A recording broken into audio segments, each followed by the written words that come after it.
À partir d'un plan bien tracé, c'est devenu une stratégie nationale intégrant la région du delta de Yangtze, qui aujourd'hui est une grande priorité. Il s'agit de l'une des grandes politiques du pays en matière de développement urbain, comme la Grande Baie dans le sud et la région Beijing-Tianjin-Hebei dans le nord. La région du delta dans le sud-est du pays offre ses propres avantages. Je pense que la logique et les raisons sont assez évidentes.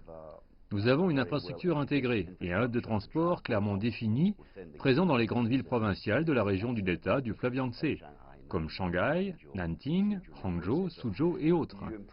Nous avons amélioré la circulation des biens et des services entre ces villes et aussi l'économie en général. Le projet est développer la connectivité de la région et le gouvernement veut construire un ensemble de villes de classe mondiale dans la région d'ici l'année prochaine. Les experts immobiliers disent que ce projet pourrait potentiellement changer les habitudes de vie du grand public dans les années à venir. Si vous avez un réseau efficace de transport que vous pouvez utiliser pour vous rendre au travail en 1 heure ou 2, puis avoir une très belle maison qui vous attend au retour, dans une zone agréable, à un prix vraiment bas, je pense que les gens commenceront à venir ici, comme nous avons pu l'observer dans les autres villes à travers le monde, par exemple à Londres. Ceci offre une opportunité pour les promoteurs immobiliers dans les projets résidentiels.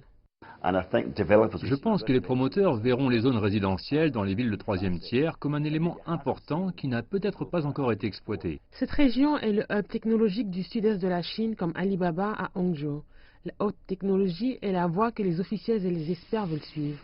Prenez par exemple la stratégie d'innovation de la vallée technologique G60 dans la région qui couvre 9 villes et où les gouvernements locaux proposent des politiques de soutien aux startups de haute technologie. Les industries dans la vallée sont le type d'industrie que le Conseil technologique essaie d'attirer. Je pense que c'est ainsi que le Conseil technologique pourra réellement contribuer à l'intégration de l'ensemble de la région. En janvier, la ville de Shanghai a créé un fonds industriel de 7 milliards de yuans, soit environ un peu plus d'1 milliard de dollars, visant à promouvoir davantage les nouvelles industries.